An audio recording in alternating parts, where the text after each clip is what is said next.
Hope you guys have been really awesome. Let's see. We have a few different things that I want to go over today. We're keeping up the theme of the Empower Hour, which is really to inspire you guys, for you guys to actually have a look and see different examples of some great brands that you can actually have a look at, get ideas from, and then apply them to your business. And that's really the whole idea. I speak about this all the time. But a lot of the times, the best ideas are right in front of us, but we sometimes need that inspiration, right? We just want to have a look to see how they went about it, how they actually did it, what made their videos go viral, what people actually liked about their products.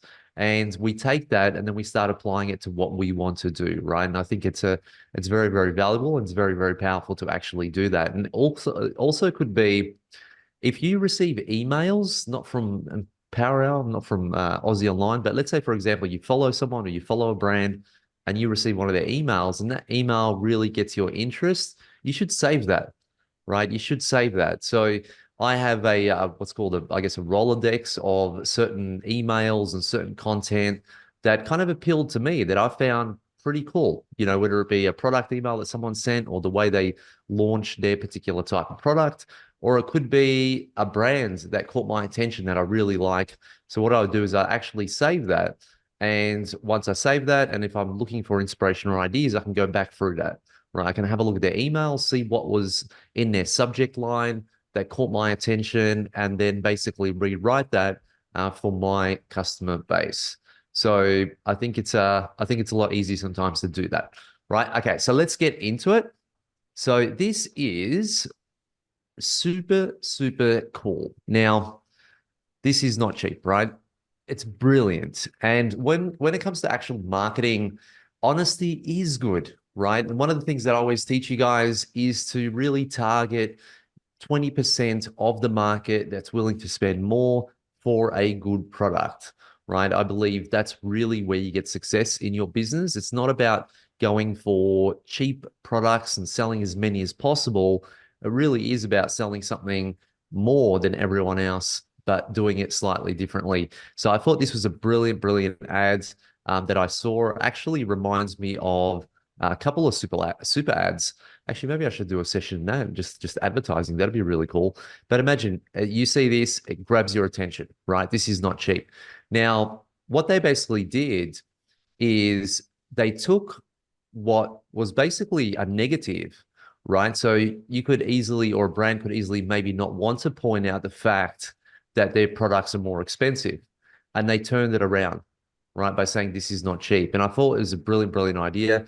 And if you're selling a product that you know one of the reasons why you're probably not going to be a bestseller on Amazon, for example, is because your product is a lot more expensive, then highlighting that I think is a very good idea, right? So I think it's an awesome idea.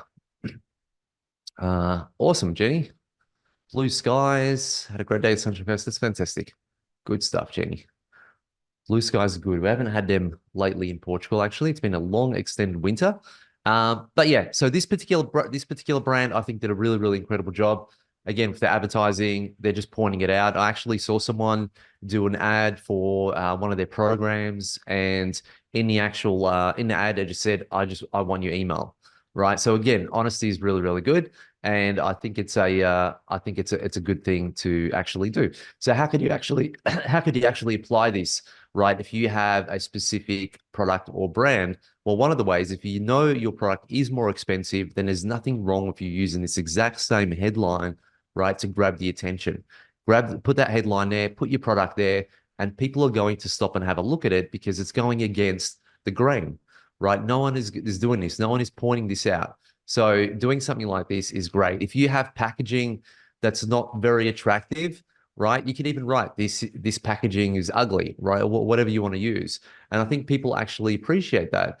And I remember thinking a little while ago, Nina and I were having a conversation and we said, how cool would it be to have a brand, right? And let's say you build a brand and you're focusing so much on your actual product, then they get to our website and our website's really bad, right? But we purposely did that. So they get to the website, imagine it's just all white and there's no real great, color tones or branding or anything like that. And it just says, the headline would just say something like, we spent all of our money on our product.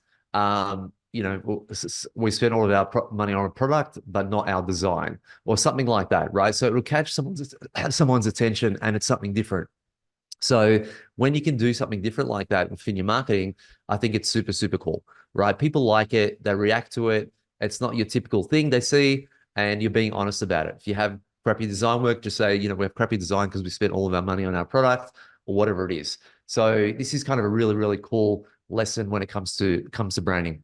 So what's interesting about this is if you look at this particular product, the demand for it is through the roof. And I'm talking just exactly what James showed us. That particular RFID wallet, the demand is through the roof. And the carbon fiber ones are like anywhere between $40 to $70. Now, guess how much those carbon fiber ones are if you were to buy them from China? They're $3. $3 a unit, right? And I remember looking at this product initially, and I was working with someone by the name of Nathan. This was about 4 years ago. And he just got into this. And then everyone just came into the market with that particular product because the profit margins are just so high.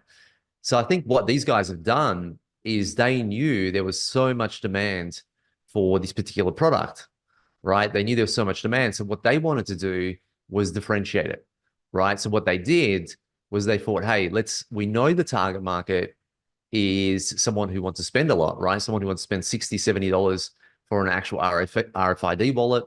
And one of the things with RFID is that so no one can actually, scan your card, so it's a lot safer. So they knew their target market, so they thought they'd create a 24 karat one, right? And that was going to be their differentiation. And now to dip this or to plate it with 24 karat probably won't cost you too much. But even if it costs them $15 or $20, they're probably selling these for, I don't know, I haven't checked the price, maybe $100 plus, right? So the profit margins are still good. And again, they knew their particular market. They knew that their market were high spenders. They knew that they were already spending $60 or $70 on one of these. So they come out with an ad. This is not cheap. And that's talking exactly to the actual target market. And, and they do a really, really good job with it. So actually, there's probably a lot of lessons learned from this particular brand. I thought it was super cool. Adrian, yeah, definitely saturated in terms of the carbon fibers and the stainless steels, a lot of different types. But these guys have, I think they've found a way to break through that, right? And so for me, saturation is really only when you have a lot of people selling the exact same product. It's $250, Adrian just said. Holy moly, right? $250 for this. That is crazy, crazy, crazy, crazy. Good stuff. Good on them, I guess, for doing that.